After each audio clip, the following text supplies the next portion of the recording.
রাজশাহী বিশ্ববিদ্যালয়ের পদ্মার পারে। তাহলে এরম বাধা যেটা বলছি সেটা আমি শিক্ষার্থী বলতে আমাদের ছাত্রছাত্রী বোধ মানে উভয়ের জন্যই বলছি। এরম শিকারীর কিন্তু অভাব নাই, এই বিষয়টা তোমাদের একটু লক্ষ্য রাখতে হবে।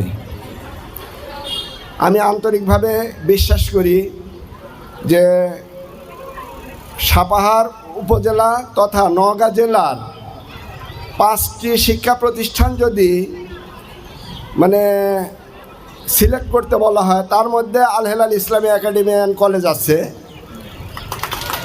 এবং এটার আরেকটা বৈশিষ্ট্য কি, অন্যান্য প্রতিষ্ঠানে যেমন শুধুমাত্র জেনারেল শিক্ষায় শিক্ষিত করা হয়, এই প্রতিষ্ঠানে জেনারেল শিক্ষার পাশাপাশি নৈতিক শিক্ষা প্রদান করা হয়।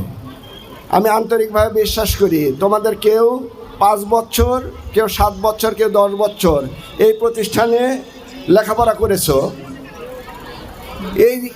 এই সময়ে তোমরা যেই নৈতিক শিক্ষা, যেই জ্ঞান অর্জন করছো, এইটা যদি তোমাদের জীবনে ধারণ করো, আমার বিশ্বাস তোমরা যেই পর্যায়ে যাও, সে মেডিকেলে বলি, ইঞ্জিনিয়ারিং বলি, বিশ্ববিদ্যালয় বলি, তোমরা আর কোথাও বাধাগ্রস্ত হবে না।